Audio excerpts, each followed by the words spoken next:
OverDrive with Hayes, Noodles, and the O-Dog on TSN 1050.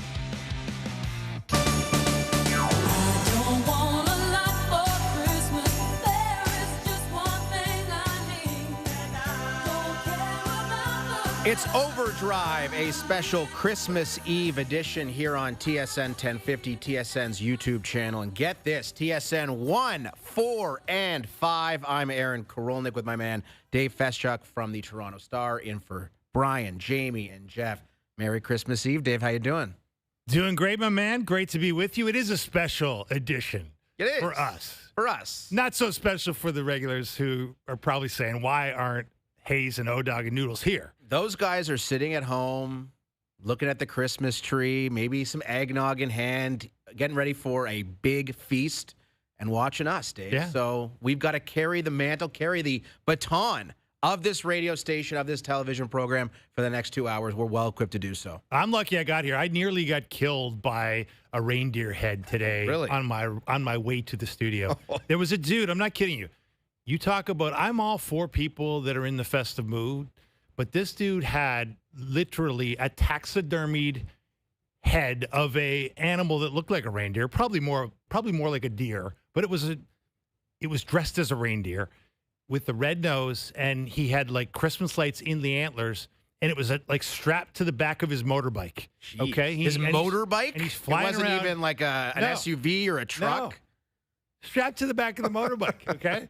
And he's just flying around with this thing, and he's loving it, right? It's like Christmas Eve. He's got the perfect decoration for his motorbike, or so he thinks, until the thing came flying off. He did not have it properly secured. That's not good. Rudolph comes flying off the motorbike and nearly decapitates several passersby, including myself. Well, I'm glad you're here, and I know our audience is as well. We've got a great show lined up for you. Herm Edwards in about 30 minutes, talking Week 17 in the NFL, which begins tomorrow with 3 dreadful games. Just dreadful. You fired up to watch Josh Johnson in game number 1, Max Brosmer in game number 2, and my personal favorite, Chris Oludekin, may be butchering his pronunciation, the third stringer for the Kansas City Chiefs after Gardner Minshew tore his ACL. Those are 3 of the 6 quarterbacks lined up for the Christmas Day Spectacular for the National Football League, but the ratings will still be massive because it's still the NFL. People will still bet on it.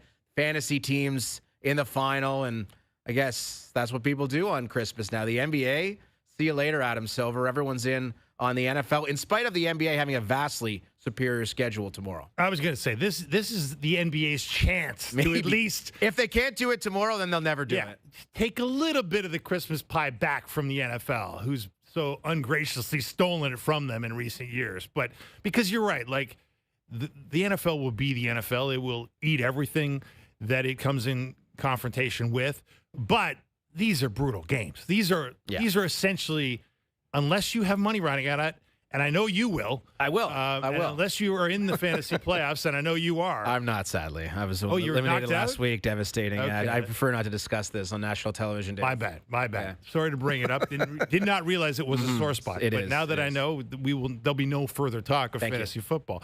But unless you're doing one of those things, like these are basically irrelevant games, which is kind of like if you're the NBA, if you're Adam Silver, if you're LeBron James, who's been saying Christmas Day is our day.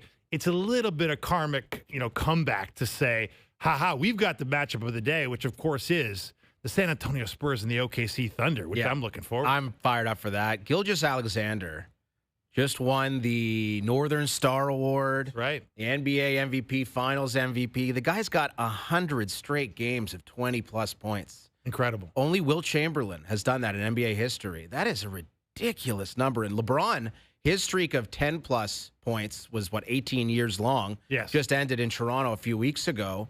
That's incredible. But this is something completely different. I mean, 20-plus in 100 straight, and against the Spurs team that's certainly coming on here. That's going to be a fun game.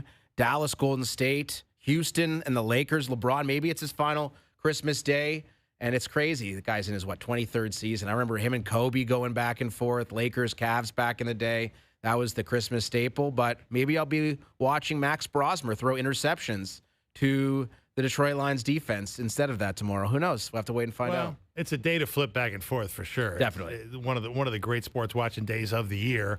I'm looking forward to it. But yeah, like SGA, a scout was saying to me, this guy just does not have bad games. Like his kind of mediocre game is just not a bad game. There's when you look at the careers of great NBA players, like there's a lot of variance in their performances. And we talk about this 20-point streak here of 100+ games that he continues to work on. It's just not when you're talking about nobody's done it since Wilt, there's a reason for it. Because, good players go 3 for 10 from the field or 3 for 20 from the field. Kobe used to go 5 for 25 from the field all the time. You're not getting to 20 very often when you do stuff like that. This guy, he's just so efficient, so clockwork, so composed that there's just not a lot of variance. He doesn't have bad shots. He doesn't have bad games. And it's a scary proposition for the rest of the NBA right now because they look like a machine that's going to be difficult to stop until the San Antonio Spurs get on the court with them, and they've been having some pretty good luck. They are. And I saw that OKC was a 10-point favorite tomorrow against the Spurs team that's red hot. Wembanyama's playing, maybe not to full capacity yet. Coming off the bench. Coming off the injury, coming off the bench. But that's a game I'm really looking forward to. And oddly enough, yesterday afternoon, it's not necessarily every season you sit down a 4 o'clock game at the end of December and think the Toronto Maple Leafs need to win this hockey game, which I believe they needed that W that they ultimately got yesterday over the Pittsburgh Penguins. They win 6-3 because of a number of factors. They fire their assistant coach. They've been on a terrible skid. They were last place in the Eastern Conference, and they come out and they take it to Pittsburgh to some extent. I mean, it wasn't the most dominant performance. No. Pittsburgh's goaltending, oh my goodness, not the best. Some terrible giveaways nonetheless, but the Toronto Maple Leafs were able to win the hockey game. That's all that matters heading in to a Christmas break, which this team desperately needed. A couple of guys got off the schneid. Max Domi hadn't scored since, October 24th, something like that, against Calgary, like a long time, 23 games. Yeah. Nylander hadn't scored in 11. He has a huge performance, 2 goals and 2 assists. But I think it's fair to ask the question, what, if anything, does that mean, considering the opposition and considering the way that this team has played now for a long time? It's the first of what is hopefully for them a number of wins, but I don't think anyone's getting too carried away after that performance. Well, you're not getting carried away because, A, they had a 3-1 lead, and that evaporated pretty quick, and they needed the heroics from Mr. Domi. Hell of a goal from Domi. Hell of a goal from Domi. And yet the problem with goals like that, moments like that, in a season like this is that you see it, and then you go, wait a second. We're a couple of days before Christmas. This guy hasn't scored since before Halloween, and people are supposed to get excited about it? Well, yeah, you do get excited about it because it was a great goal, and it turned out to be the winning goal. And it was an important goal, to your point about, hey, this team was in an absolute death spiral, and they were throwing bodies over the side, or at least one body so far over the side in the person of Marc Savard. And so they needed to win, and it means something because every win matters in this league with the standings as jumbled as they are. But they're still, like, when they win a game like that and they play like they played, show a little bit of resilience, get a big goal, I think the only logical question is, where has that been? Like, why is it not a more regular occurrence for Max Domi and for many other guys in this roster who are, let's just say, intermittent performers, to say the least? Well, their opponent, I think, had a lot to do with it. The Leafs have owned the Pittsburgh Penguins all year, 17-8 in the 3 games they played against Pittsburgh. They're 3-0. They haven't lost. They have Pittsburgh's number. Pittsburgh's not a very good team. Thank you, Kyle Dubas. Yeah, thank you, Kyle Dubas. He would have loved to win yesterday. I don't think the Penguins are winning too many games from here on out, and that's a team that I'm almost certain will be a big-time seller leading in to the March the 6th trade deadline. They've got guys who will be very desirable because it doesn't seem like there's too many top 6 forwards available for trade, and I can guarantee you, Dubas, we're looking at guys like Rust and Raquel and Anthony Mantha, perhaps, who's had a really nice season, you can, ante up, and maybe one of those guys could be yours because Pittsburgh's not doing anything this year. That's pretty clear. But for the Toronto Maple Leafs, man, did they ever need a laugher like that, which wasn't a laugher really until late in the third period, but they did get it done, and Nylander had 2 goals and 2 assists. He had some really nice jump to his game, something we haven't seen a lot lately, and whether you attribute it to injury or sickness or maybe the middle of a season malaise, it was great to see Nylander for the Toronto Maple Leafs really come out and play the way that he did. And again, this is a guy who hadn't scored in a long time, was dash 10 in his last 5 games, but so was everybody. But so was everybody. And I think a lot of people are talking about Austin Matthews, even in lieu of the Toronto Maple Leafs winning that game, his 4th straight game without a point. Yeah. Something that hadn't been done in 7 years. And you're thinking, oh, man, it just gets worse and worse for this guy who's on pace for, I believe, 56 points on the season after going pointless again against Pittsburgh. And it's something, man. He's playing with Bobby McMahon and Max Domi now. He's had a million different line mates this year. 6 different guys have started a game on his right side, probably close to that same number on the left side, and they just can't find anything that has stuck to this point. And it's got to be a major concern going forward because the Toronto Maple Leafs aren't going to win consistently if Austin Matthews is performing at a 56-point pace. That's for sure. Yeah. I mean, run that back for a second. Like, we are living in a world where Connor McDavid today has 67 points. And Austin Matthews, who not too long ago was in the conversation as maybe the 1A to Connor's 1 as the 2 best players in this league, he's on pace for 56. Yeah. McDavid has 67. Matthews is on pace for 56. Think about that. Like McDavid has 31 points in his last 11 games. In the month of December, he has 31 points.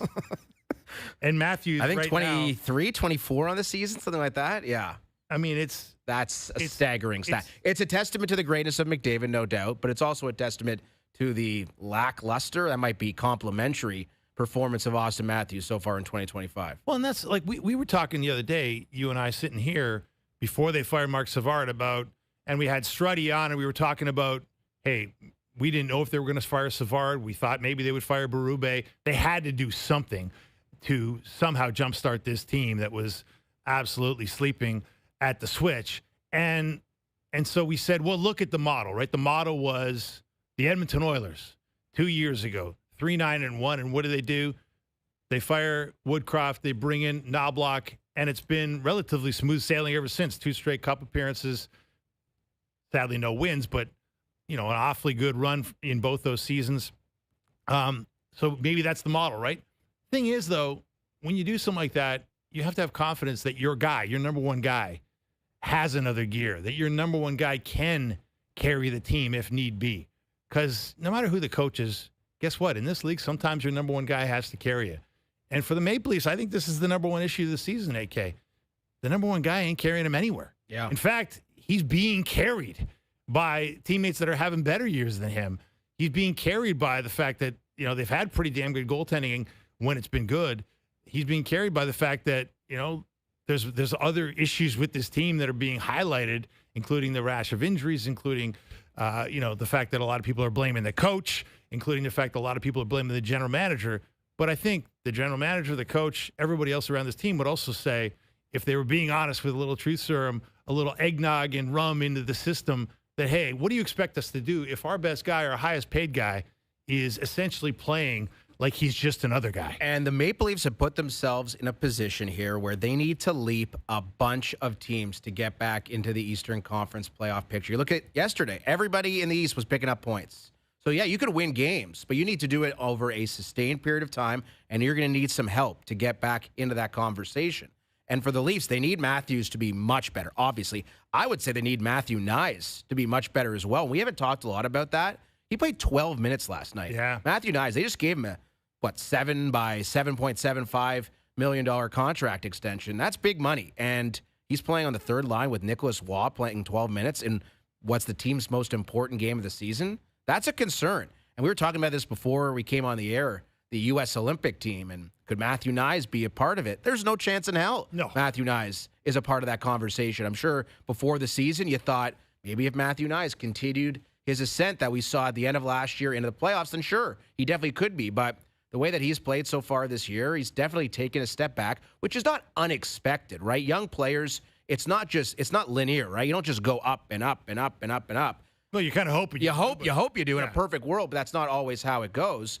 Knies had a great start at 5-on-5, was producing a bunch of points playing with Matthews, but he's been very, very quiet. I think 3 goals in his last 21 games, 22 games. He's not been producing offense. So that's another key cog, right? You talk about the 4 players you counted on for offense. Matthews, way below a point a game. Nyes is not producing offense the way you'd like. Tavares started off so well, but he's really slowed down here as the second half of the first half, if you want to call it that, has gotten underway. And Nylander, I mean, I'm not really sure how you'd assess Nylander overall. He's got a lot of points, but clearly there's more there for consistency. So this is a team that wants to come back, and you look at their schedule coming back. It's a lot. There's 3 Eastern Conference opponents, including Ottawa on Saturday night. They play Jersey. They play the Islanders. They play the Winnipeg Jets.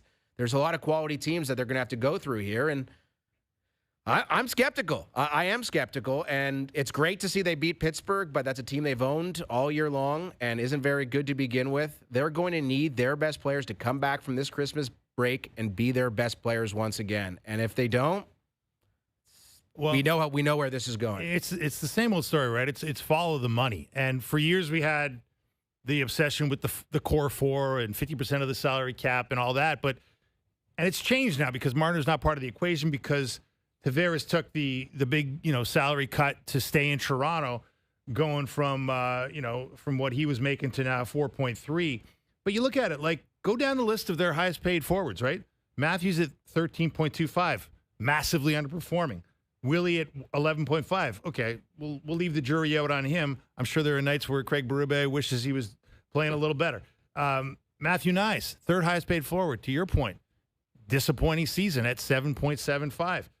John Tavares has fallen off considerably after a very They rode him a lot when Matthews was out. He was playing probably more than he should have. And he did his part. He did his part. And then this is where it gets ugly. Max Domi finally shows up last night after not having scored since before Halloween, but that's $3.75 million on the cap. And by the way, not just this year, but 2 more years to come.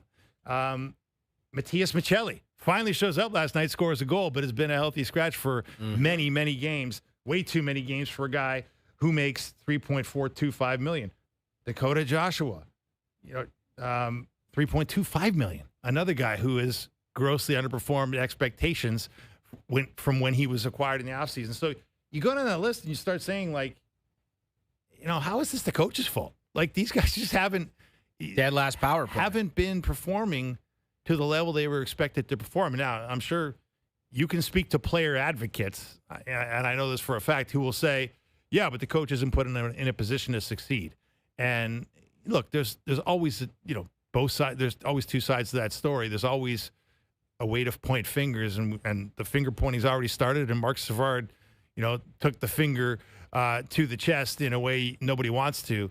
But man, I just look at those. I look at that salary list and I look at the performances and I say, this isn't good enough. And how can that not be at least, 50%, 60%, 70% on the players? Yeah, and that's exactly it. And I think if you were to do the blame pie game, the players should be the ones who take the brunt of the blame. And the coaches, that's the only guy so far who's taken any of the blame. He lost his job as far as Mark Savard running the power play. And you saw Derek Lalonde with the earpiece yesterday. So clearly he's a big part of the power play and how it goes forward. But they had, 30 seconds of power play time yesterday before, I think it was Tavares who took a penalty. Yeah. And so they didn't really get a real opportunity. So we'll see how it looks on Saturday night against the Ottawa Senators, who have had a nice stretch here as well. And again, a lot of these teams in the Eastern Conference and the Atlantic Division, Buffalo has won 7 games in a row. With Josh Norris back, they've looked completely different. Ottawa, when they're healthy, they're going to be a quality team. We'll see about Boston and Detroit.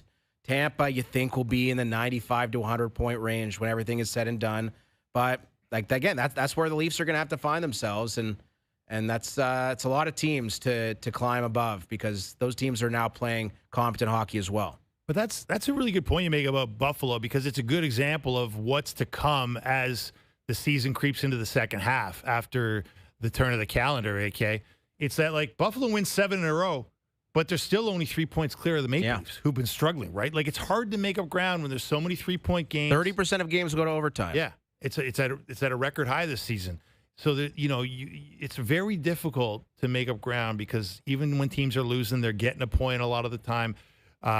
Even when teams are struggling, they're still kind of cobbling together a point here, a point there, and so you can win 7 in a row, and you're still only 4 points out of the basement albeit 3 points out of the final wild card spot. But it's hard to climb all those teams. And right now, the Maple Leafs have to climb 1, 2, 3, 4, 5, 6 teams to get even into the rung below the final wild card. And the Florida Panthers, looks like Matthew Tkachuk's on his way back as well. He said on the podcast with Brady that he's going to start skating after Christmas, and probably a return to play isn't far behind. And we know what an awesome player he is when he's healthy. So well, and there you go with like the Panthers. A lot of people were kind of waiting for them to show the effects of being to 3 straight Cup Finals and winning 2 in a row, and all the talk of the toll that takes on a team, and obviously the physical toll that Matthew Tkachuk's been going through coming out of that groin injury, the fact that Barkov's not around. You know what? They're basically the 2 guys that are the heart and soul of their team. Their captain and the guy who might as well be the captain, and Matthew Tkachuk, have not been around, and there they are holding on to the final wild card spot.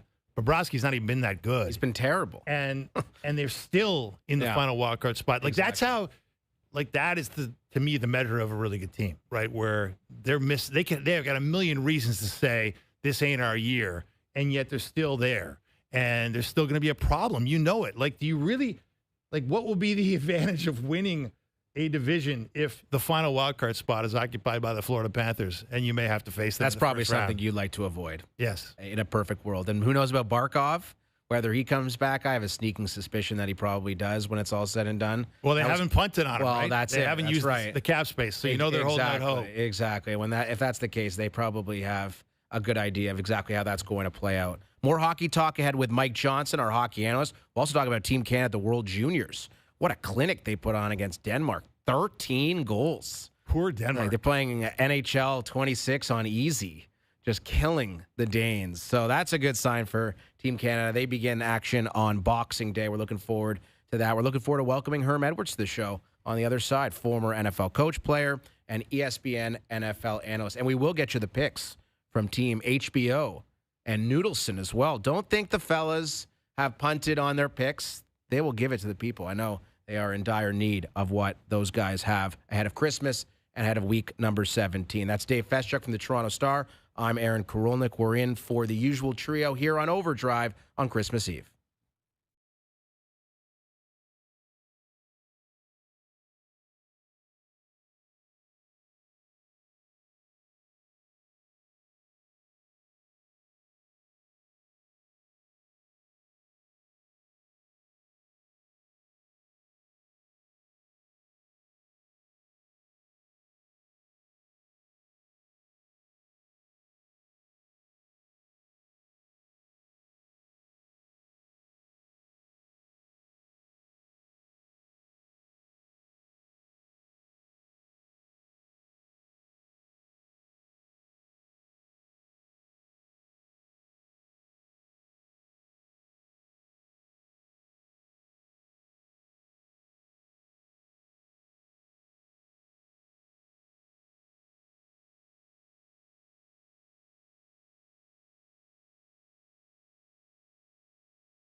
2026 World Juniors, Czechia, Canada, only on TSN.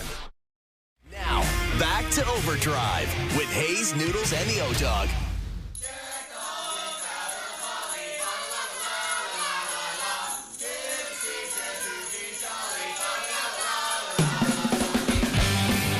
First hour of Overdrive continues, the Christmas Eve edition featuring Aaron Karolnik and Dave Feschuk from the Toronto Star. We'll welcome Herm Edwards to the show momentarily, ESPN NFL analyst, former coach and player. And if Herm ever played in Christmas, I guess not. It's more of a newer thing.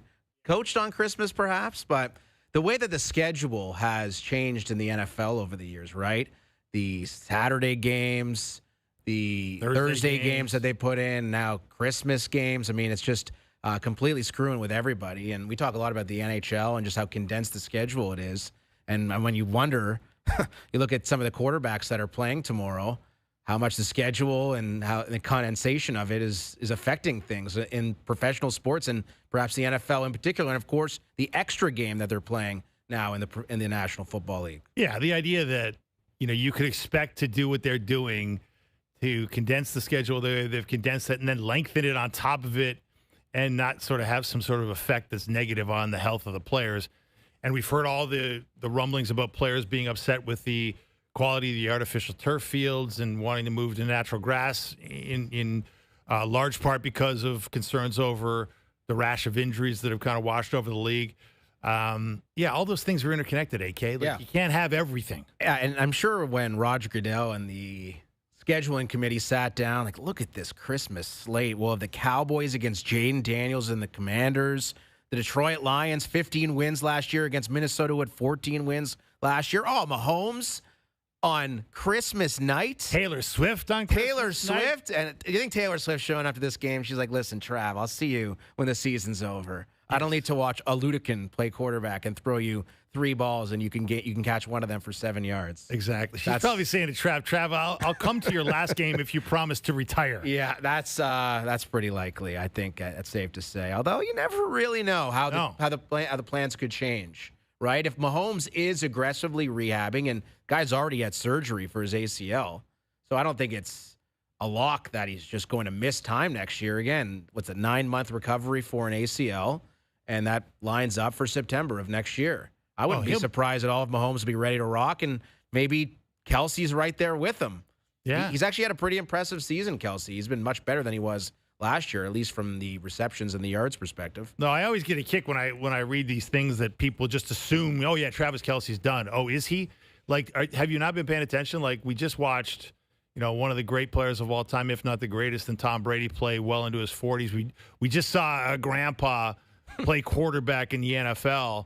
And the idea that guys are just going to say, yeah, my time's done. The lure of hanging in there, AK, is huge for these guys. And then the lure of making a bad season right. And that's kind of what has happened to the Kansas City Chiefs, where do you really want to go out like this after the run they've had to have this season sort of peter out, to have Mahomes suffer the injury?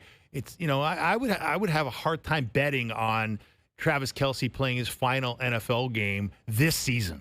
Yeah, I'm with you. I think Kelsey comes back. I think LeBron comes back as well. Speaking of playing on Christmas Day, LeBron will be action for the Lakers taking on the Houston Rockets. So perhaps a couple of guys with their Christmas swan songs. But to consider the possibility at the beginning of the season that Mahomes and the Chiefs would be out, that Burrow and the Bengals would be out, that Lamar and the Ravens would be out, that the Detroit Lions, again, they won 15 games last year, would be out as well.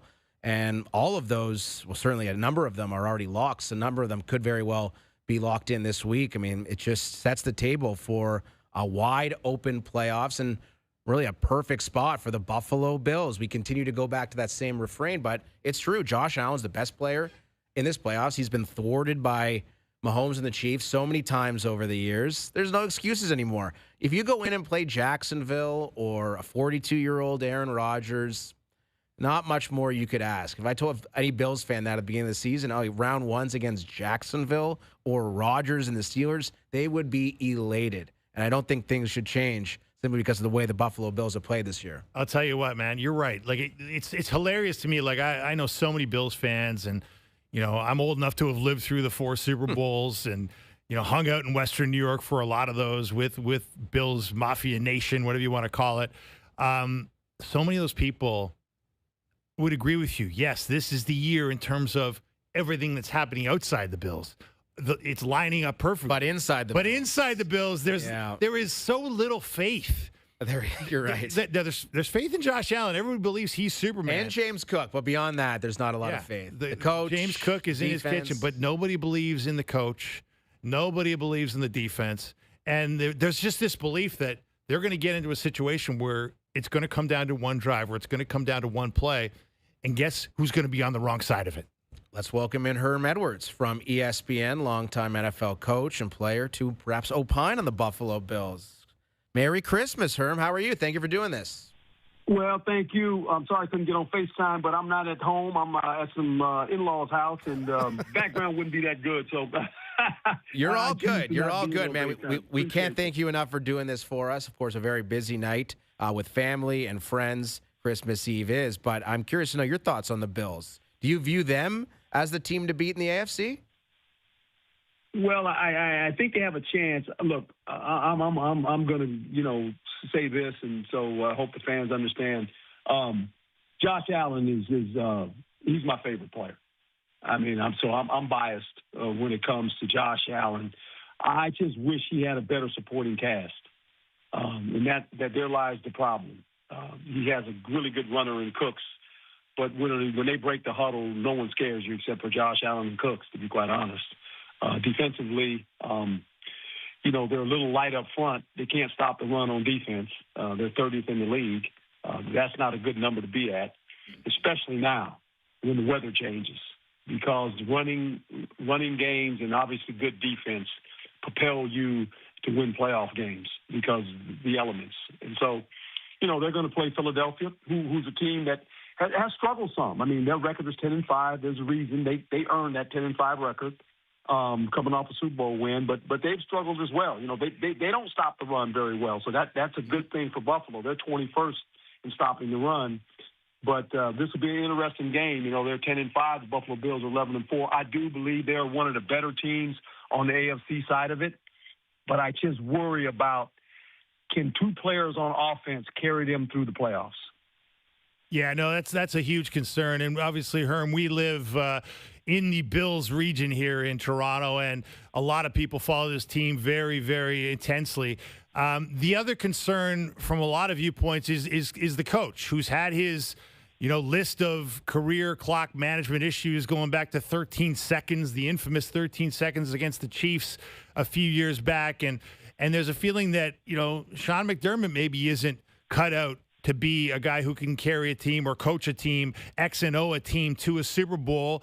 You would know better than us. So, how do you review the Bills coaching staff as you look at the way they performed in recent years? Well, obviously, when you're as successful as they've been, and if you haven't got to the big game, that always becomes part of the equation, right? He can only take them so far. And I get that conversation. That's the conversation that always happens around the water cooler, when people are viewing their team and going, we lost again in the playoffs, right? And so that's kind of – and then people forget how hard it is to get in the playoffs. And then all of a sudden, they switch coaches, and all of a sudden they hit this spell of 2 or 3 years not being in the playoffs anymore, and they go, well, guess what? So I get it. It's just part of the profession. I know Coach, he's done a fine job up there in Buffalo, but it's kind of like those years that the Buffalo Bills kept getting into the Super Bowl and they couldn't win one, right? It's just – so these fans have seen this story, and they're like, when can we win one, right? Or when can we get in the playoffs now and win the playoff game and get to the championship game and win the championship game and go to the Super Bowl? And so this Bills fan base it's a great fan base, by the way, and it's a great venue to play at when you go play Buffalo up there. But I can understand the conversation. Herm Edwards, our guest here in the first hour of Overdrive. I think one of the most compelling awards discussions, Herm, is Coach of the Year. And I think you can make a case for 7 or 8 guys right now.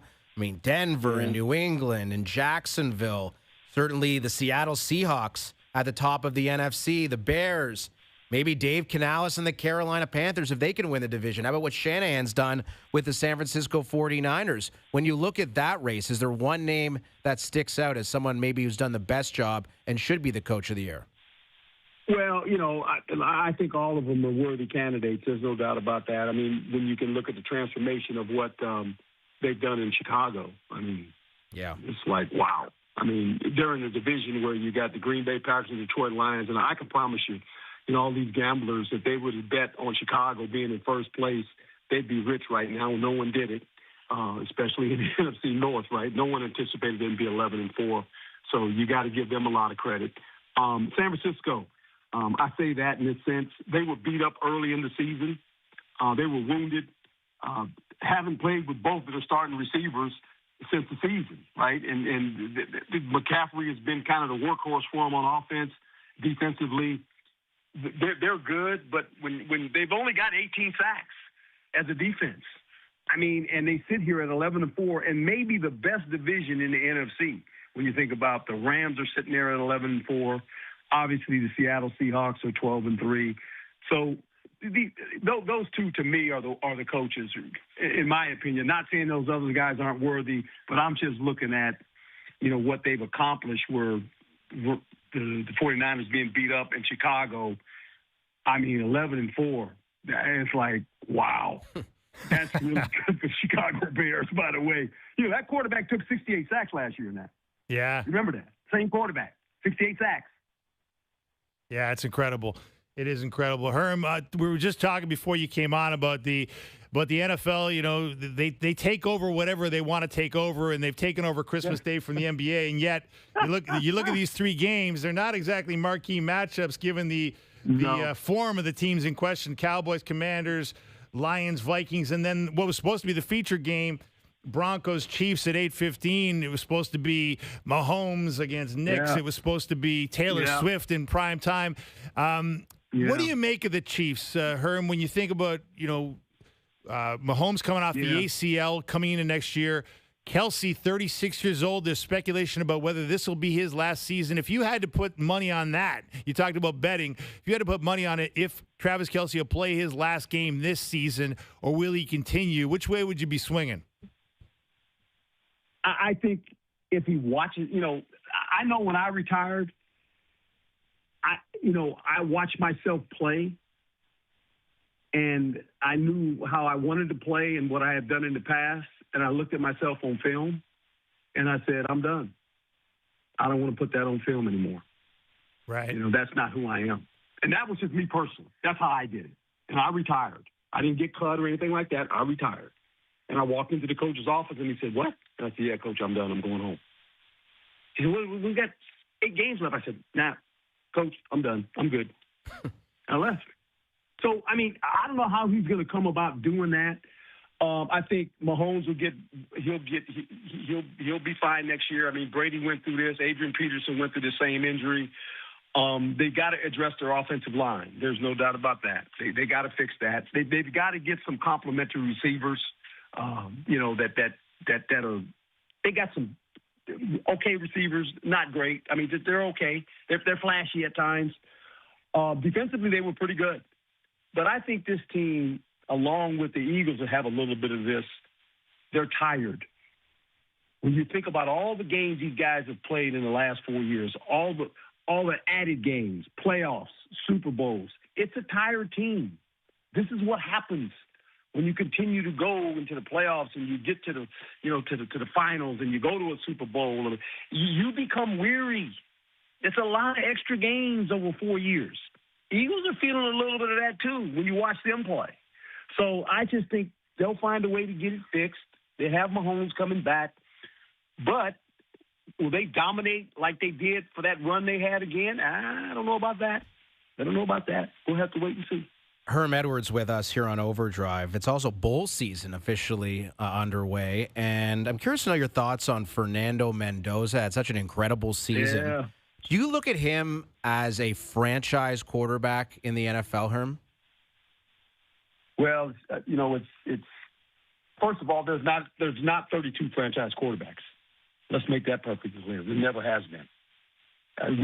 We like to throw that word out there, franchise. Buffalo Bills have one.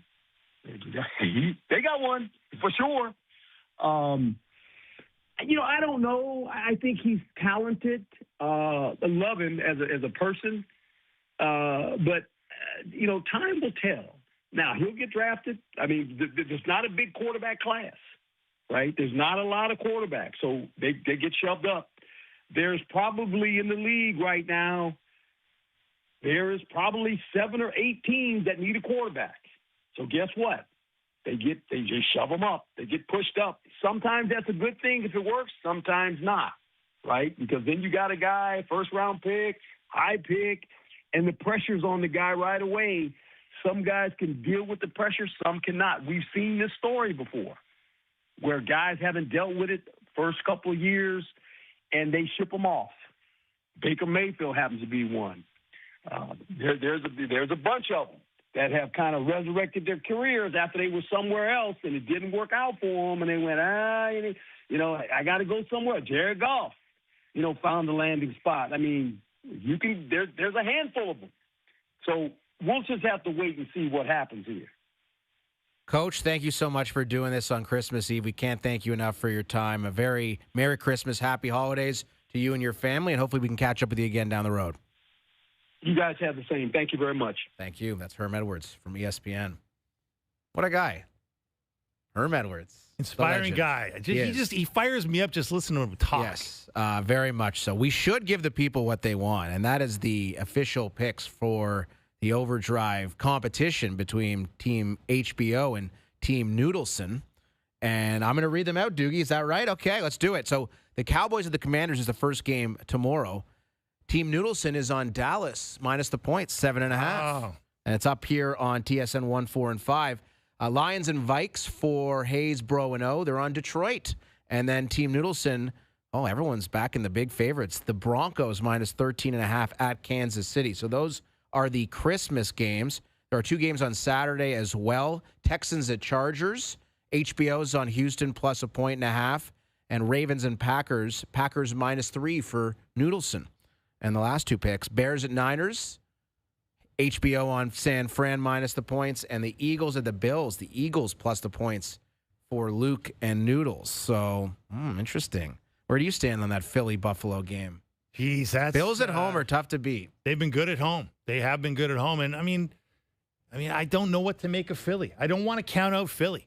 Like, it feels like, having covered them at the Super Bowl last year and really looked at their season closely, like, they've weathered the storm of fire Sirianni and these guys stink and Jalen Hurts isn't a championship quarterback, and they've come out of it with a Super Bowl and Jalen Hurts is a Super Bowl MVP. So, I'm a little worried that I'm tapping my watch going, this is around the time of the season where they start to remind people that they're really good. Well, they beat the Raiders. They shut them out a couple weeks ago, and they beat Washington last week. But the Bills, clearly a different level of competition this week. So looking forward to that one. That's going to be a lot of fun on Sunday afternoon. Mike Johnson in about 15 minutes. We'll talk about the World Juniors with MJ, who I imagine is on his way to Minnesota in probably the next 24 hours as Team Canada gets underway on Boxing Day. And certainly the Toronto Maple Leafs and their 6-3 win over the Pittsburgh Penguins yesterday afternoon. I'm Aaron Korolnik. That's Dave Feschuk. More OverDrive after this.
Back to Overdrive with Hayes, Noodles, and the O-Dog.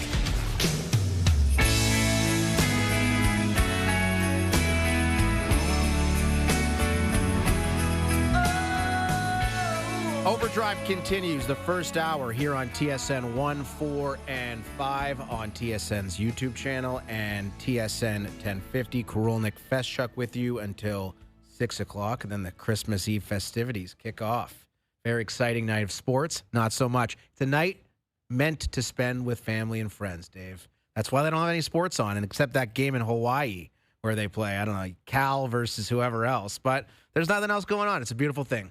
Is it a beautiful thing? Like, isn't this a marketing opportunity for some, aspiring sports entrepreneur to come up with some sort of a gizmo, some sort of a gimmick, some sort of an event, some sort of a golf match? Maybe Liv could figure something out. Unfortunately, Brooks Koepka no longer available for Liv. He leaves Liv. The announcement made yesterday that he will not be participating in 2026, leaving a lot of people to wonder what the future is of Brooks Koepka. I don't think Brooks Koepka is good at golf anymore, and I don't think that's a hot take. He won the PGA back in 2023, and since then he's been completely irrelevant. He's into his mid-30s. Irrelevant would be strong. Would it? I mean, he's had some decent showings at majors where he's maybe hasn't finished well, but he started well at a couple. Well, the Masters when he and Rahm went toe-to-toe, but that was the same year he won the PGA. Right. Yeah, that was more than 2 years ago. Okay. Still a lot of injuries? I would say only 2 years ago. Okay. I don't know. I'm just uncertain. Brooks Koepka comes back to the PGA Tour if he's the Brooks Koepka from 5 years ago where he was one of the best players. This guy's got 5 major championships. Yeah. He's unbelievable. He's got 3 PGAs and 2 U.S. Opens. Had that stretch there in the late 2010s where he was as good as anybody. But that was a long time ago now. I'm just uncertain if the star appeal of Brooks Koepka is still there to the point where the PGA Tour is desperate to get him back on. Look, obviously, the way he's played, no, it's not. But that's been almost the same for everybody that went to Live. Pretty much, minus DeChambeau. Who did it through YouTube. And Jon Rahm, who's been hit and miss. Yes. But, yeah, really, it's only those two guys. Yeah, to your point, like Koepka missed the cut at 3 of the 4 majors this year. Now, he did tie for 12th at the U.S. Open, which isn't terrible. Like, it's not what you expect. You expect this guy to be a contender because this was a guy who, to your point, won 5 majors. I mean, 2023, he finishes second at the Masters, wins the PGA. 17, 18, 19, he won a major in each of those years and won 2 in 2018. So here's a guy that's had a hell of a career by any measure, but he's only 35, AK. This guy is not an old man. I like how you think 35 is young still. It makes me feel better about myself. Well, in the age of, charter flights to the eternal fountain of youth in Munich, Germany, which seems to work for everybody other than Austin Matthews, there are ways of prolonging your career that have never been available to human beings before. I like his chances. That's true. And he's a dog. He is. He was. I'm not sure he still is, but I do think he will play on the PGA Tour again. The dog part's up here. Yes. The body has failed him at times. He's had some injury issues, but the mental strength that Brooks Koepka has been able to display on a golf course has never been in doubt. So when it comes to Live and its future, what does Koepka's departure mean for you, if anything, the viability of it going forward? It's never been viable, but that doesn't stop it from going forward, right? True. That's the beauty of Saudi, the endless pit of money that exists in the Saudi kingdom, where they just keep dumping it in. And by the way, because for whatever reason, the merger that we were told about on the Wednesday of the Canadian Open, how many years ago now, that they announced that never came to fruition. There's obviously the negotiations failed. There's never been a substantial or a substantive coming together of the PGA Tour and the Saudi Public Investment Fund that funds the Live Golf Tour. I don't know where we are on that. Like, Live is as irrelevant as ever. Yeah, and their players, they're all old guys for the most part. Remember Cameron Smith going toe-to-toe with McIlroy at the Open? Joaquin Niemann, who never shows up for major championships, but a lot of people thought he was one of the next young studs. Yeah. Hasn't really emerged. Rahm, Koepka, Dustin Johnson. Like, you're talking about guys who are kind of past their prime. A lot of old guys on Live who can't really compete with the young studs on the PGA Tour. So I wonder how that's going to look going forward. And I think for Koepka, It's more so he's got a ton of cash. Yes. Doesn't want to schlep around all North America and the world playing in these live events when he doesn't need to. And he's got a kid, and that's probably his priority now. Look, I mean, I would be surprised. That is one theory. I'm not saying you're wrong. I would be surprised by that. I think this guy at his heart is the essence of a competitor. And I would be surprised if this guy does not show his face in a very real way in the major scene in the coming years. I really would. I think he wins again? Yeah, for sure. If this guy faded into obscurity, that would absolutely shock me. I mean, and it would probably be irreparable knee problems and things that he just cannot overcome physically because the mental game's there, man. It is, and that'd be a lot of fun to see him back on the tour because you're right. When he's at his best, he is as good as it gets, but it's been a while since we've seen that. That's Dave Feschuk from The Star. I'm Aaron Korolnik. Hour 2 of OverDrive ahead featuring Mike Johnson. Confirm or deny comes your way next.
Hayes, Noodles, and the O-Dog on TSN 1050.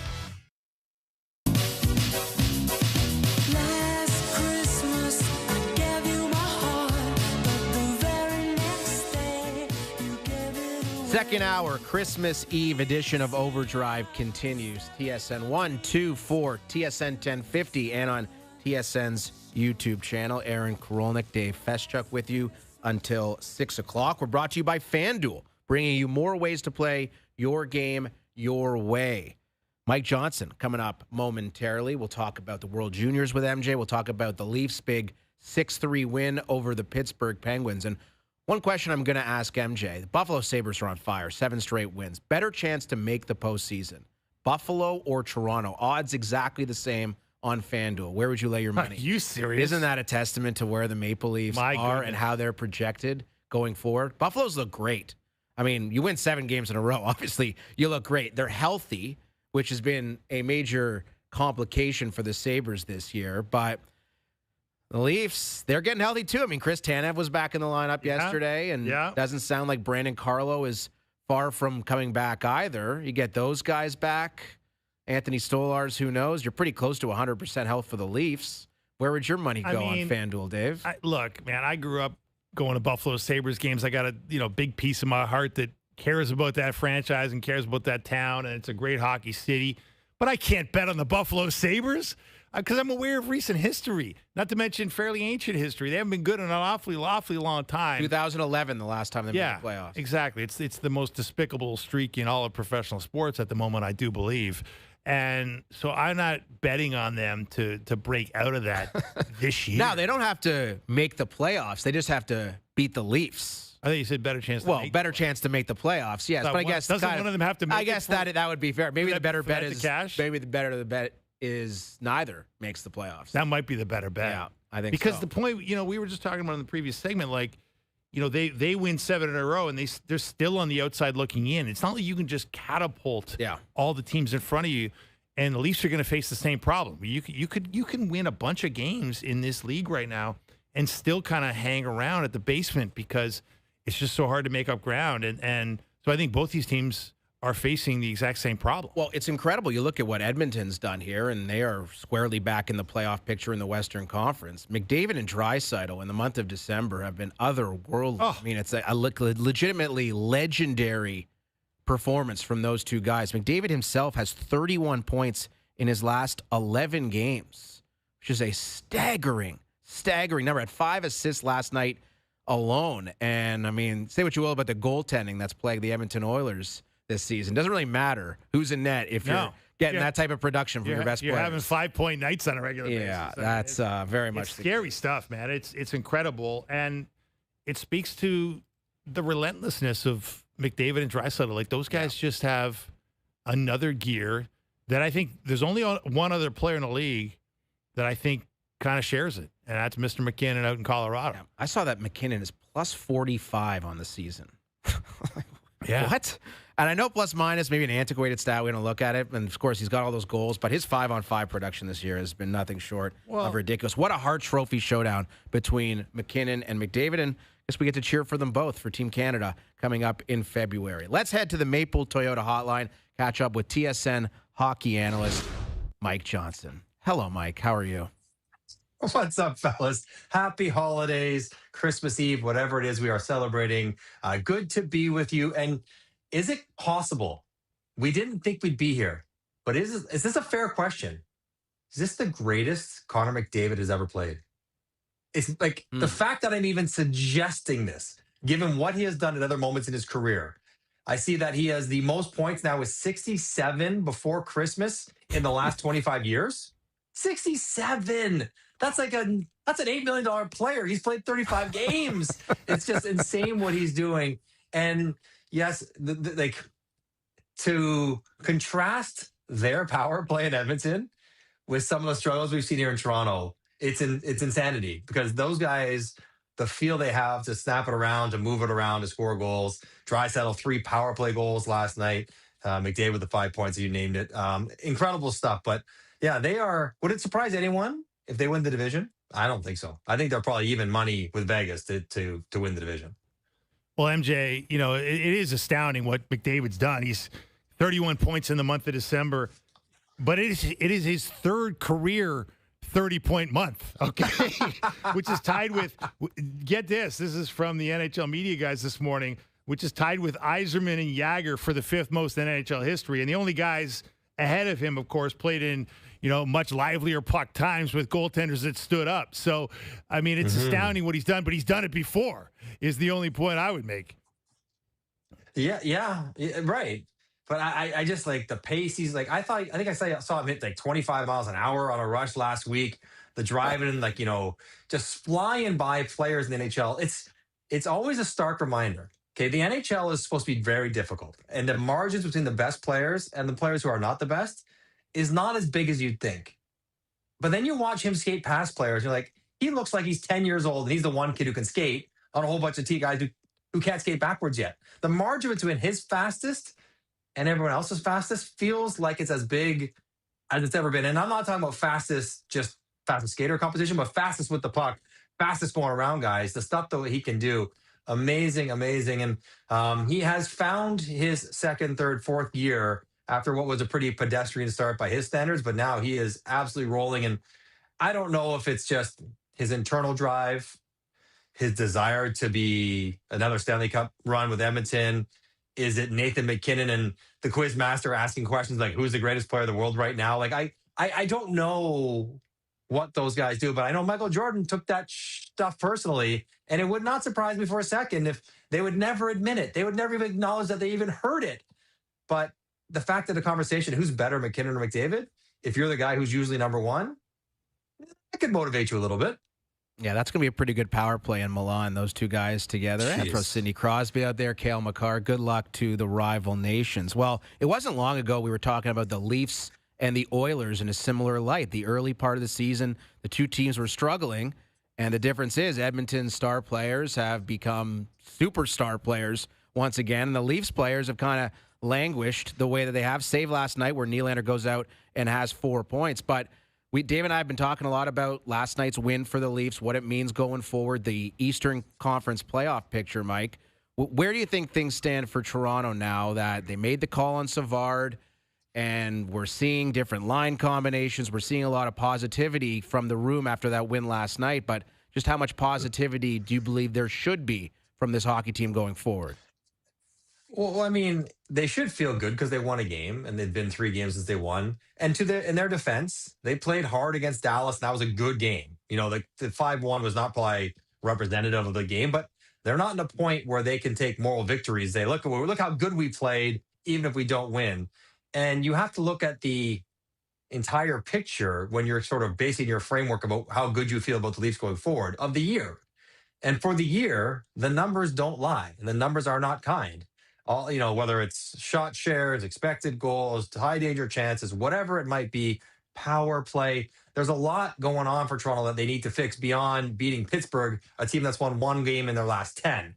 So, yes, they should feel good. And I'm happy Nylander scored goals. And I have a theory. We'll get into his non-smileys in a minute. But I like there is other stuff that has to happen. And we'll see, it's probably a good time for them to get away, take a breath, get around your family, celebrate a little bit, and return. But we'll see. I think the changes that started did not start with Marc Savard. It was like 3 games prior where Craig Berube all of a sudden was doing a whole bunch of neutral zone work about getting the pucks off the wall and skating with it more and attacking more off the rush. We're like, that wasn't what the focus was early. I think they've already sort of seen what they were trying to do was not working, and they are trying to shift a little bit on the fly to become a more competitive 5-on-5 team and give themselves a better chance in the second half. Well, you opened the door, MJ, to talk about Mr. Nylander, who breaks his 11-game goalless streak, and he's been an enigma that we all study intensely. But what's your theory on the latest? Okay, so I read, and there's no doubt he scored a goal last night at Beauty, right? The breakaway, bumps a slump, and stone-faced, like not smiling, not celebrating with the group, just sort of skates to the bench. And I read and I heard and different people pontificating that maybe he's upset or he's not happy about his lot in the Toronto Maple Leafs or whatever. And I'm like, I don't think that's it. Same with when Michelli scored and he didn't get it. Same with the empty net that he was trying to give back to John Tavares. My take on it, from a player who fashioned himself as like 1/4 of the offensive player William Nylander was he is embarrassed that he has been so unproductive in the month of December. And so when he scores, he can go one of two ways. He can celebrate wildly, monkey off the back, look at me now, or he can be like, I can't believe it took that long. I'm embarrassed. Let's just get back to work. And I take that as a guy, like, if I would have gone 7 games without a goal, me, not Willie, me, and I scored in the 8th game, I would not be celebrating wildly. I'd be like, let's get back to work. That's sort of, I'm glad that's over with, but I'm a little embarrassed that it went on as long as it did. That's how I interpret it. I don't think he's, upset or dealing with stuff he's never dealt with before. I think he's embarrassed because he's a competitor and he's prideful. And so that's my theory. Totally my guess, but based on the way I would have felt if I was him or when I played, when I would score and bump along slow. Well, we'll play Nylander talking about the dismissal of Marc Savard in just a moment. And you had to wonder, that's clearly a shot at the top players, right? Marc Savard oversaw the power play. So he's working with Nylander and Tavares and Matthews and Nyes every single day at practice. And let's listen to what Nylander had to say when asked about Savard and the dismissal. I think it was an interesting commentary on Nylander's thought process. He was a great guy, and sad to see him go. But we've been struggling, so I guess that's the first step to make a change for the team. So not to make it about the last 10 years of the Toronto Maple Leafs, and a lot of people are doing this, and I think it's appropriate, frankly. There wasn't, we didn't produce. It's on us to produce, and we've been a top 5 power play year after year, and we were the worst in the league, and it's unacceptable. It was, we have the worst power play, so basically somebody had to go. And that was the first step. And I don't know what the second step is. I don't know if you see it the same way, Mike, but maybe not taking responsibility. But I will say, for Nylander, goes out in the game subsequent to Savard being dismissed and has 4 points and is flying out there. So I don't know what that says about Nylander and his relationship with Savard and the coaching staff. Maybe it's just a single game. Maybe it's an anomaly. But I do think it's interesting nonetheless. Yeah, I think everyone, and I've played on 2 teams where the coach was fired in the middle of the year. And even if you don't really like the coach, and oftentimes when coaches get fired, a lot of guys don't really like them because they're not doing well, the team's not doing well. There is a human element that you feel bad and you feel somewhat responsible for this guy and his family losing their job. And I think a lot of people would probably, like Austin or Willie or whoever, say, Marc Savard got fired. I feel awful. We did not play the way we needed to. If we had, he'd still have a job, and that's on us. And then you could say the rest of it, like, hey, you know what? When things don't work out, changes are made. It sucks. And maybe that's the first one to us turning around. Who knows? I hope so. I'm going to do my best to be better. I think there is something to that, because on a human basis, you'd like to think if you're, the goalie who's struggling and then the goalie coach gets fired, like, you would feel it. If you're the power play players and the power play coach gets fired, you would feel it. And to say that out loud, I don't think that's a great, admission of failure by the players in the power play. It's just a fact. We're last. I'm on the power play. It's on me to help make it better, and without whoever else is the coach. So yeah, I get it. That is not something we hear out of the top players in Toronto. That I think, and I don't know if that's a personal thing, AK, or is it sports psychologies? Like, they've been taught, just move forward, talk about the group, don't talk about yourself. And whether they think that or not, it's just sort of what comes out in those moments. It's probably a combination of all of it, because I bet if you put a polygraph on them, they would feel bad that they've been as bad on the power play as they've been all year. Well, MJ, let's move on to your next assignment, a tournament where failure is never an option for Canada. Canada will start the tournament Friday night on TSN against Czechia. And obviously, this is a redemption tour. They brought in the heavy hitters. Dale Hunter, the winningest junior coach in history, is coaching this team. Mark Hunter is the GM. Because Canada has not done very well in the past couple of tournaments, a couple of quarterfinal bowouts. I'm going to ask you to start, MJ. When you think back to last year, Dave Cameron talking about how the team was tired when they lost in the quarters, a really disgraceful performance from a lot of angles. What is the lesson that this team can take forward from the past couple of failures that they might be able to use to their benefit in trying to win a gold this time around? Just real quick, Fast. Like when you say disgraceful, like disappointing, yes. You remember these are 19-year-old kids, 18-year-old kids. Like I'm talking they're about the doing their coach. best. The coach saying the team was yeah. tired. That was If we're disgraceful. talking about the coaching and the general Yeah. managers and the philosophy, have at it. I'm just like, I always remind everyone, these are kids. Like literally high Coach is not a school, kid. I was talking about the university-age kids. coach. No, I was okay, talking coach about is the different. coach. Okay, fair enough. I got it. So what they've learned, I think this is the message they've learned from the previous coaches and from the selections was we have to let and empower the players that we have do the things that make them special. We can't try to dumb them down by turning them into checkers and simplifiers and dump and chase. We have to have a structure and have a purpose and be organized. But what makes Canada great is the players who are individually great. And I think for the last couple of years, we saw coaches try to control everything, and that made their great players average because they took the stuff that made them great and said, don't do that. Don't challenge guys one-on-one. Don't make a creative play. Worry about the goals against. Don't worry about the goals for. The leading scorer in last year's tournament for Canada had 3 points. 3 points. It's absurd to even say that out loud. So I guarantee, like, someone's probably going to get 3 points against Czechia alone. Now, Czechia is quite good on Boxing Day, but I think that's the bigger message. That's why Canada has Alan Miller is like the general manager of the program now. They've revamped how they do things there in response to the last couple of years. But I think in a nutshell, that's it. Don't make the players who are exceptional less exceptional by taking their great skills away. Try to make the most of their great skills in the context of the team game. And that's where Dale Hunter, like I get in Washington, he was a defensive guy. He'd grind those guys down. But in junior hockey, he is well known for letting his best players play, right? Those guys in London play freely and creatively and a lot. And I imagine he'll do some of that as well with this group. So that's the difference. I think every forward on this team is a first-round pick, except for Gavin McKenna, who might go first overall. Like, I think they have 20 first-round picks, and then 3 guys that are going in the first round next year, and 2 goalies who are returning, who are second-rounders. Like, there is not a lot of reason to think they shouldn't be good. And I like the idea that they're embracing the idea of going to Minnesota, taking it away from the States the same way the States took it away from them last year. Mike Johnson, TSN hockey analyst, our guest here in hour 2 of OverDrive. Canada, Czechia, Friday night, Boxing Day to kick off World Junior coverage here on TSN and TSN 1050 as well. When it comes to the forward group, I mean, you mentioned it, there's just so much skill. And McKenna, everyone's going to be looking out for him. Who are some of the other guys beyond Gavin McKenna, Mike, that you're looking forward to seeing in Minnesota?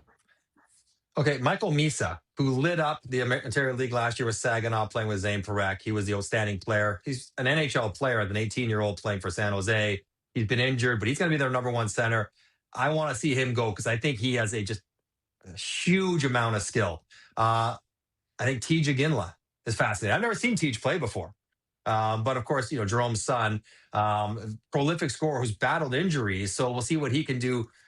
Michael Hage, Montreal pick, first rounder. Great story for him getting picked by Montreal. Plays at University of Michigan. He's the second line center in behind Misa. He's going to be really good. Watch out for him. He can skate like the wind. And one guy that I think Canada will fall in love with, Brady Martin. This guy is full of personality, full of physical, assertive play with like the attitude that people will like. Like, yes, that's how we want our Canadian guys to play, plus a ton of skill. He's been probably the most consistent player in the first 3 pre-competition games, despite the bigger names I just mentioned. So I want to see those guys play. And then maybe Zane Parekh. Like, Zane Parekh is a real wild card offensive defenseman, a little bit like John Klingberg back there on defense. But in this kind of tournament, he could be really good. What about the Americans this time around? Like, how does that team stack up to Canada? Because that seems how it's gone year after year these days. It's Canada, USA, and certainly Sweden and Finland and the Czechs will factor in as well. But Team USA, how do you believe they stack up against Canada? And I think in the last 6 years, AK, the Americans are 3-0 against Canada. Canada hasn't beat them. Even though Canada's won 3 of the last 6 golds, America's won 3 of the last 6 golds. I think the U.S. is not quite as deep and powerful as last year. The last couple of years, they had a group of players that sort of grew up the same kind of 2-year cohort that were dominant. The Ryan Leonards and Gabe Perreaults and those kind of players, Will Smith. They don't have that. They have good players, maybe not quite as many. They may not be set in net like they have been in years past when Trey Augustine played for 3 straight World Junior tournaments. But they have a Hudson. And Hudsons are dangerous playing for U.S. And so when we go to Lane's younger brother, he led the tournament in scoring last year as a defenseman, along with Z Bouillon. They were dynamic. He doesn't have Bouillon, but he's still got another year experience. He will likely be their best player. If they win, he probably is a good bet to be tournament MVP. Like, he's that good. Washington Capital draft pick. He'll be there probably at the end of this college season, a lot like Ryan Leonard did last year. But they'll be good. They have 5, 6, 7 returnees, but just not quite as dominant. They were heads and tails the best team the last 2 years. They were the favorites going in, and they won. I don't know if they're heads and tails the best, and they're probably not the favorite. Even though they're at home, Canada probably is the favorite heading in. MJ, we are about a week removed from another Team Canada's roster being revealed to everyone. This one, of course, regarding the Olympics, which we're all looking forward to. I know you and Mr. Button have been doing some really fun work trying to figure out, give your opinion of who should be on the roster and who might be on the roster. I was looking at your latest consensus, Craig and MJ roster, and you guys have both got Bedard and Celebrini as picks for this team. AK here is listening with bated breath because he's got future bets on this stuff and all the Not rest for of public consumption, Dave. Sorry. But do you, what's your sense of it when you all the intel you've been trying to gather and just using your good spidey senses as an observer of this league? What are the chances that both those young guys are among the Canadian forward contingent? So I think Celebrini's not quite a lock, but really close. I mean, he's top 5 in scoring. He's got 20 goals. He does it on a bad team. He's not a great defensive player yet, but he does win a lot of puck battles and stuff that will help other good players. I think he's on the team fast. I think that's a foregone conclusion. If Bedard had stayed healthy and he was also top 5 in scoring and had 22 goals on a Chicago team that's not very good, I'm not sure how you take him off the team. But I think the fact that he's gotten hurt, unfortunately for him, I really believe that gives the Team Canada brain trust sort of a convenient out to not pick him. Because if they weren't sure anyways, and hey, we're going to go with Anthony Cirelli or Sam Bennett or Travis Konechny or Mark Stone or one of the returnee guys who what they do. They are a more known commodity on that stage with that group. It would have been hard to say, well, hang on, we're taking Sam Bennett with 25 points versus Connor Bedard with 50. But now that he's hurt, I think that offers up potential that Bedard. So I'm saying it's probably not my team, but the team, less likely than not that Bedard doesn't that he doesn't make it. I don't think Bedard makes it. I think Celebrini does. Schaefer's a wild card to me. Oh, yeah. So I wonder if Schaefer, I think he's going to be on the team. Yeah. He becomes the kid version. With Bedard not there, they can maybe have one more kid on the back end with Matthew Schaefer. Again, he was on my team. I think he's close to making this one. So, yeah, but I don't think that's what you're saying. Celebrini, yes. Bedard, no. Schaefer, almost a toss-up, but leaning slightly yes on the actual team. Mike, did you see that story in The Athletic? It's from Michael Russo, and he wrote that he believes that Team USA will pick Vincent Trocheck over Jason Robertson and Cole Caulfield. Listen, as a Canadian, please go ahead, do that. But Jason Robertson's been a monster this year scoring goals. And Caulfield, I mean, not quite the same level, but not far from it. That would be quite the decision to leave Jason Robertson and Cole Caulfield off that roster. But, go ahead, Team USA. Do whatever you want. I haven't broken down all the Team USA quite as detailed as Canada, but, Vinny Trocheck's a good player. There's no doubt, right? He's he's really good on faceoffs and good defensively. And if you're trying to build a team, maybe you would prefer him as your 4th line center. But I'm sorry, Jason Robertson? He's been one of the best players in the league the last 30 games. And he does it 5-on-5, not just on the power play. And in the end, it's going to be 5-on-5 scoring that wins this tournament, right? The goals that USA couldn't quite get, that the Canada team struggled to create, that's the tournament. And Cole Caulfield, I get, Cole Caulfield saying, well, hang on, Kyle Connor is an offensively first winger. You could put him on as the 14th forward if you're Cole Caulfield. Like, you can break in case of emergency. If you're struggling and the power play is not going, if there's an injury, you can go in there and play, even if he's not in your top 4 lines to start with.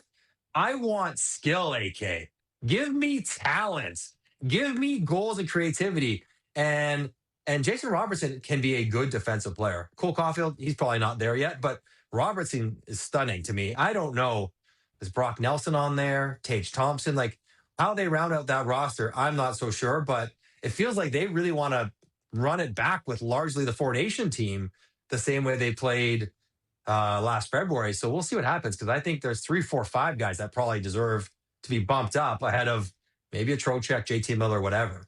I agree. They were one shot away. That's all they were last year, and we'll see how it goes in February. You'll be there. You'll be in Minnesota as well. Safe travels.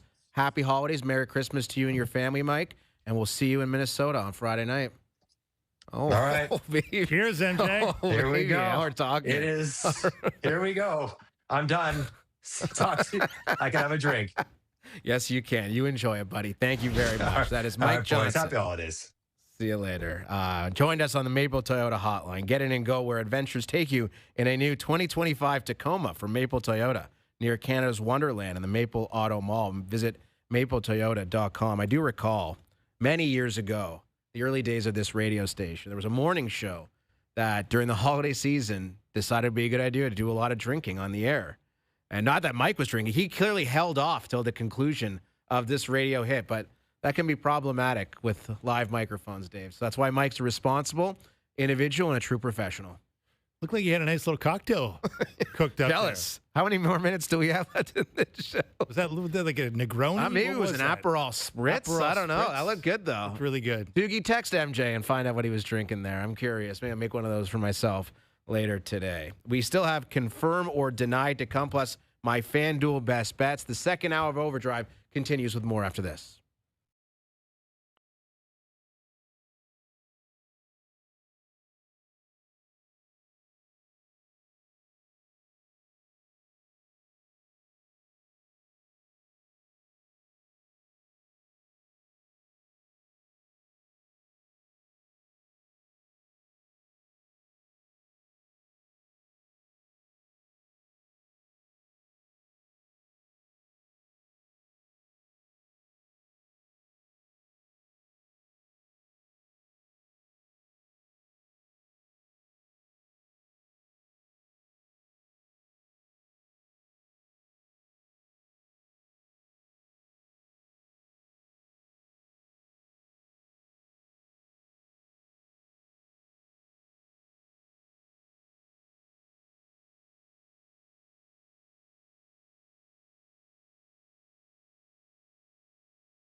to Overdrive with Hayes, Noodles, and the O-Dog.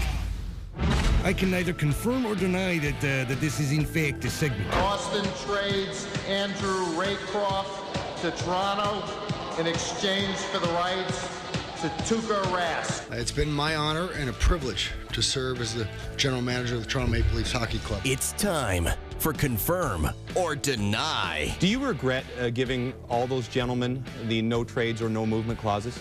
Well, I can neither confirm or deny that. I can't confirm or deny. We're back here, hour 2, Overdrive, Korolnik, Fast Truck. Who voiced that? I can either confirm or deny. Because that's not actually Fergie, is it? That is a genius voicing that, clearly. I do wonder who that was. Maybe we'll find that out. I can neither confirm or deny that. Who is that? That is some great character acting. Is that our old colleague Tim Haffey, perhaps? I don't know, man. I don't know. It might have been before Fergie, these guys' time. But it sounds like Fergie. Yeah, it does sound like Fergie. All right, so confirm or deny. A statement is read, and we either confirm it or deny it. Let's start with this spicy one. We've been talking a lot about Connor McDavid today, rightfully so. 5 assists last night. It is more likely that Connor McDavid wins the Hart Trophy than it is that Nathan McKinnon wins the Hart Trophy. Confirm or deny? Oh man, this is a battle royale at the top of the scoring standings, isn't it? And until McDavid walks off with that 5-point night, it was 62-61 in points. And of course now he's got a 6-point lead. McDavid does, and he's had this incredible December. I mean, judging from the way McDavid has kicked into a new gear, I'd have to bet McDavid right now. I really would, because he just looks like a man possessed. And unlike McKinnon, he doesn't have his cup. There's something driving this guy, as MJ was pointing out, that is just hard to describe, but wonderful to watch. And it's going to be a great battle. Like it's kind of picking 1 and 1A here. It's picking these two guys who've really separated themselves. No one else is even close. They've really separated themselves from the rest of their colleagues. And Draisaitl's the only guy who's even close. Yeah, maybe Celebrini, but against San Jose, maybe a playoff team. So they're not. They're not going to get in the Hart Trophy. They're not going to. So I'd go McDavid. How about you? Yeah, I would go McKinnon, and I think the team performance would be the differentiator for me. Colorado's lost twice in regulation. Yeah, they're like 35 games into the season, and I think McDavid probably beats him in points. I think McDavid probably takes the Art Ross. I don't think it'll be a sizable gap between the two. But if Colorado has, 60-plus wins on the season, you can't overlook that. And, of course, their team is stacked. They're an unbelievable team. I was going to say. They're great, but it's not like Edmonton's full of scrubs either. The goaltenders, Wedgwood and Blackwood. They may be playing for Canada. I mean, they may be playing for Canada, but who regarded them as the creme de la creme of goaltenders before they got to Colorado? They're better than what Edmonton's had. They certainly are. And by the way, who is, I understand what you're saying, but who is the equivalent of Cale Makar on the Edmonton Oilers? Well, Evan Bouchard makes $10.5 million. Okay. I mean, it's not as though McKinnon's doing it alone. No. So certainly not. And neither they've got guy. Natchez and Lehkonen and sort of that second line with Brock Nelson and Landeskog. They're stacked. Nobody does it alone. I would say the fact that the Avalanche are the better team, and everybody acknowledges that, would tell you that what McDavid is doing is even more impressive.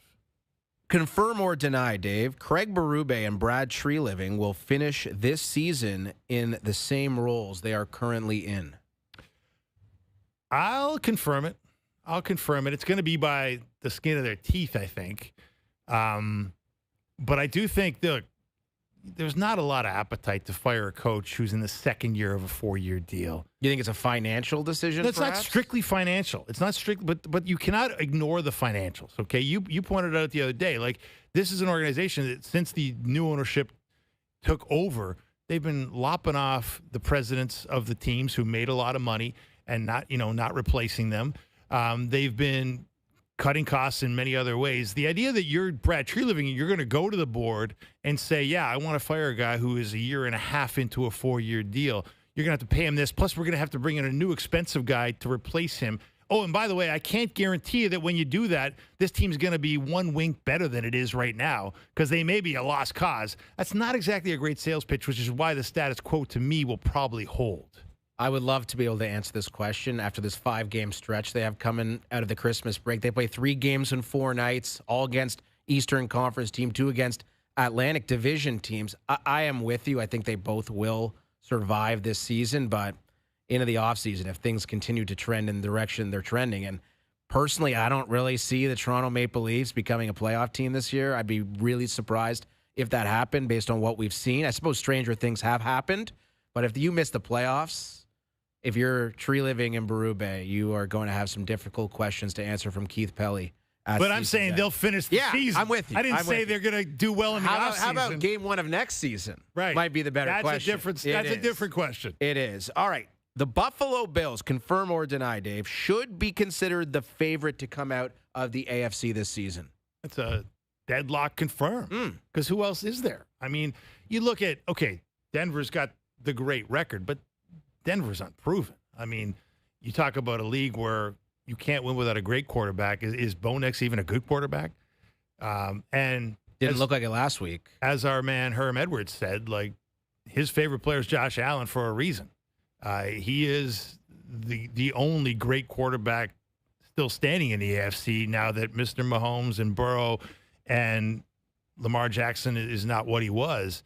So, yeah, to me, they are the team. This is their moment, and if not now, then when? It's wild because Buffalo is likely to play one of Jacksonville or Pittsburgh in the first round on the road. Which is a dream matchup. Well, it's the dream matchup if you were the Buffalo Bills heading into the season where you had all these expectations and you thought your defense was going to be much better. You thought your receiving core was going to be much better. Neither of those have worked out at all. Buffalo's got Josh Allen and James Cook. Beyond that, what else do you really feel good about? Now, that could be enough to get you through, but New England could have the bye through to the second round with home field throughout the playoffs.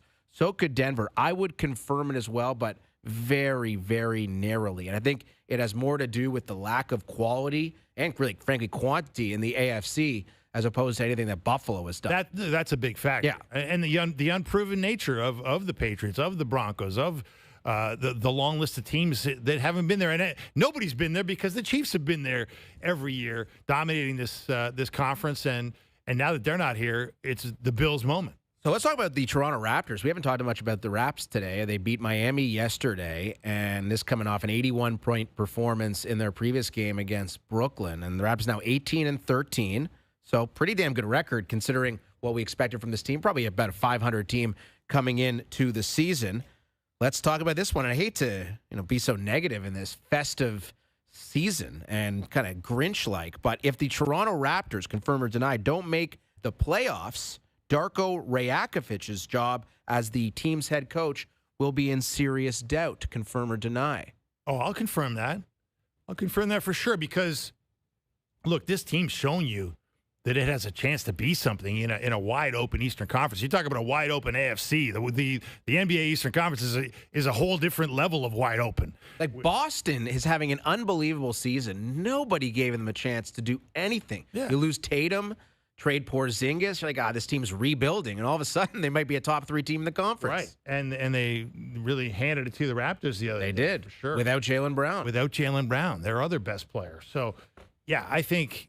And let's face it, like Darko's 3 years in now. This is his third season. He was brought in essentially as a developmental coach, right? He's really good at working with players. He's really good at understanding how to maximize the talents of the players under his purview. But like the idea, like he won a grand total of 52 games in his first 2 seasons when they were essentially tanking.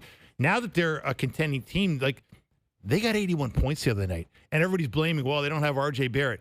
In a league where the Celtics can lose Jason Tatum and not have Jaylen Brown and do just fine, you can't just, point to one guy out of the lineup and have that be the reason that you've morphed into the lowest scoring team in the NBA, which is what they've been since Barrett went out. And I don't point to exclusively coaching for that. Some of that's on Scotty Barnes not being as relentless as he was in Miami last night on a lot of other nights. But I do wonder about the offensive philosophy. I do wonder about Darko's ability to be an NBA in-game coach in games that matter. And if he doesn't prove that he can do that, I think they're going to have to look to a more proven possibility as this team moves forward. The biggest concern for me for Toronto is the lack of depth behind Jakob Poeltl, and this guy can't stay healthy. His back's all messed up. He's been in and out of the lineup all year long. When he's been in the lineup, hasn't been nearly as productive as has been in past years, and they really haven't gone out and done anything, which is really surprising because that was even a question heading into the season. This guy was banged up in training camp with his back, and it's been a lingering issue all year long. They need to go out and make a trade, and I'm certain they will. And there's been rumors about guys like Robert Williams and Nick Richards with Charlotte. And then Anthony Davis. Anthony Davis, that'd be a much bigger and different type of trade. But they need some help at center because Pirtle, again, when he's healthy, great, but he hasn't been healthy. He's kind of a Band-Aid right now. And if he's not in your lineup and you're running my boy Sandro Mamukelashvili out there, great pronunciation, I might add, he's 6'9", can't defend anybody. This is what's going to happen to you when you face teams with size. And they need help in that respect. And again, I'm certain Bobby Webster's working the phones trying to find somebody. That'd be the best Christmas gift for any Raptors fan, a big man who they could run out there night after night. I still don't think it excuses the coach for allowing this offense to languish the way it's languished. All right. Last confirm or deny. The Blue Jays will sign one of Kyle Tucker or Bo Bichette this offseason. That's got to be a confirm. I mean, not Bregman? Could be Bregman instead? Well, Bregman, I guess, is option number 3. Yes. If all else fails, sign Bregman.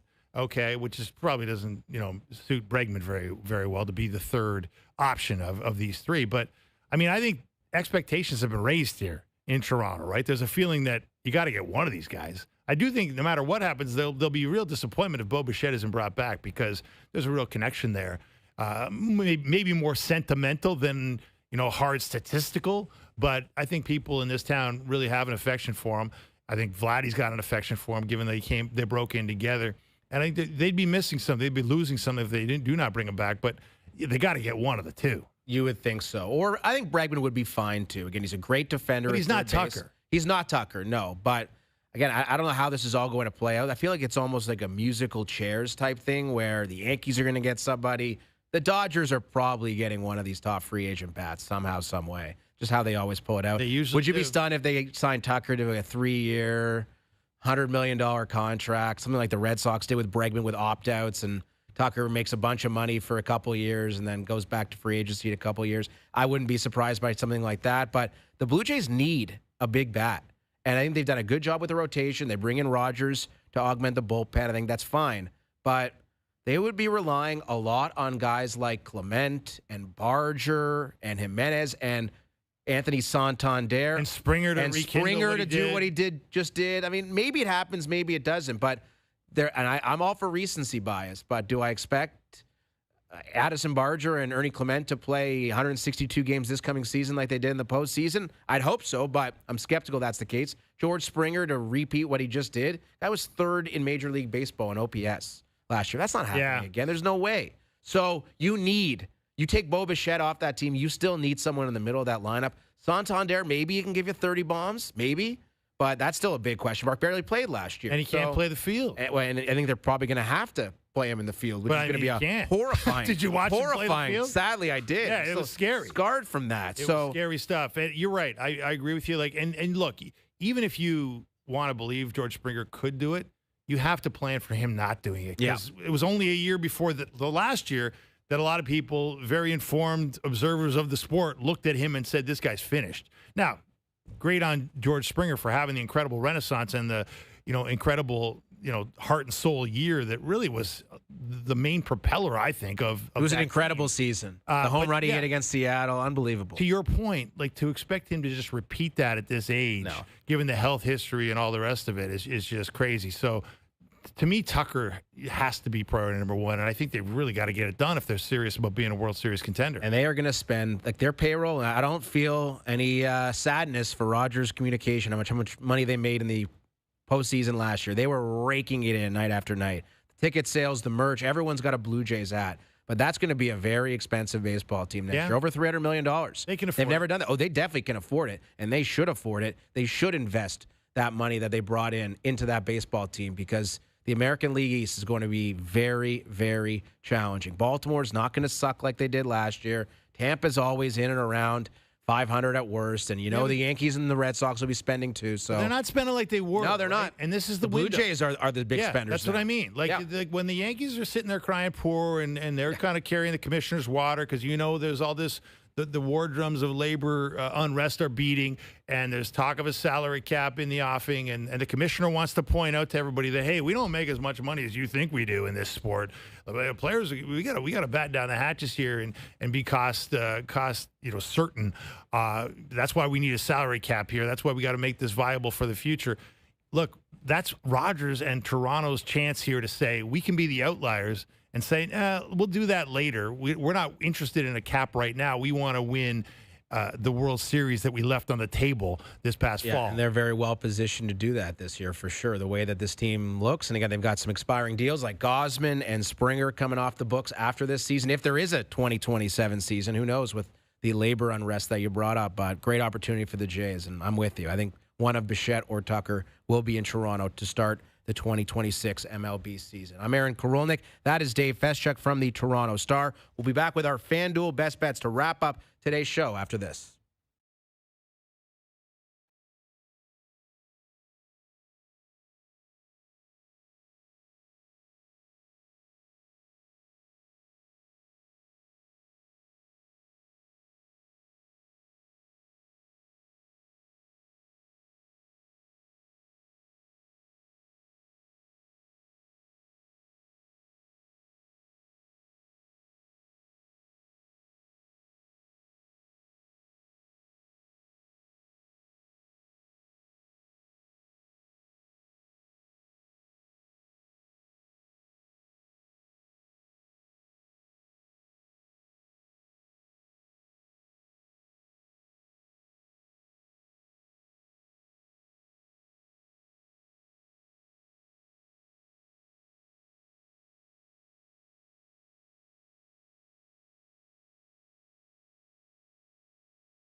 Now, back to Overdrive with Hayes, Noodles, and the O-Dog.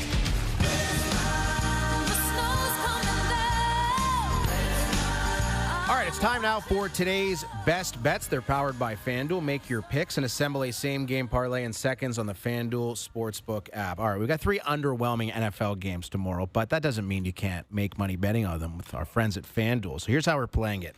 Dallas money line, Detroit money line, and Denver, we're playing an alt spread of 6.5. So we're getting under the key number of 7. That takes you to plus 102. Okay.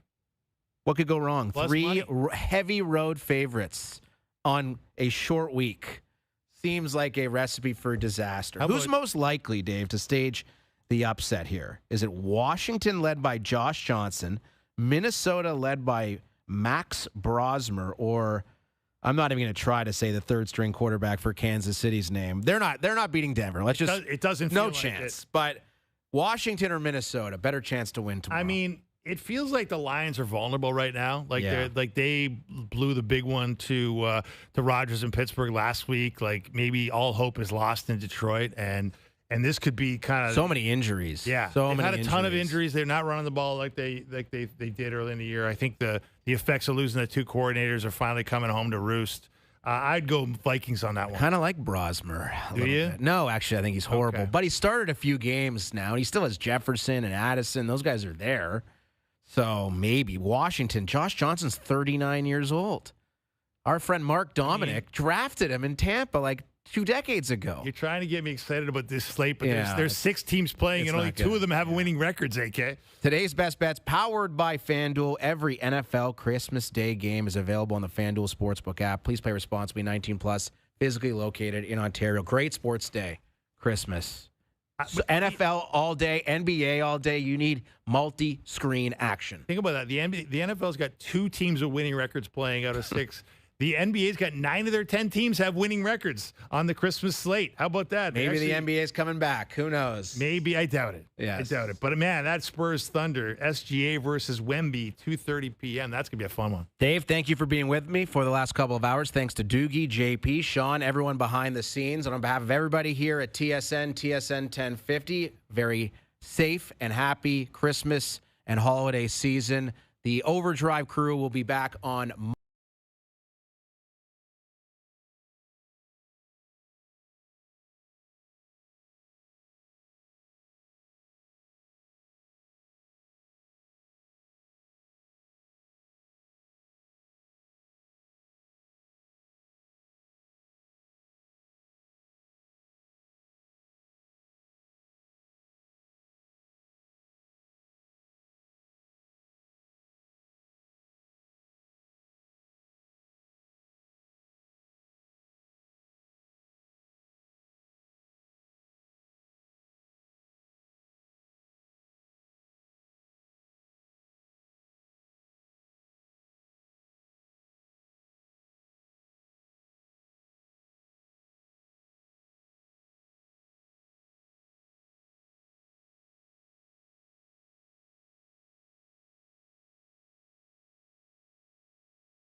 Super Bowl 60, Sunday, February 8th on TSN and CTV.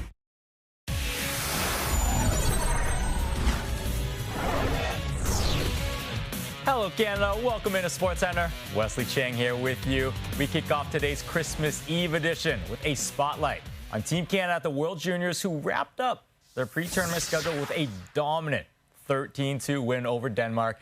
And as Mark Masters reports, they're hoping to carry that momentum into a stiff opening test on Boxing Day.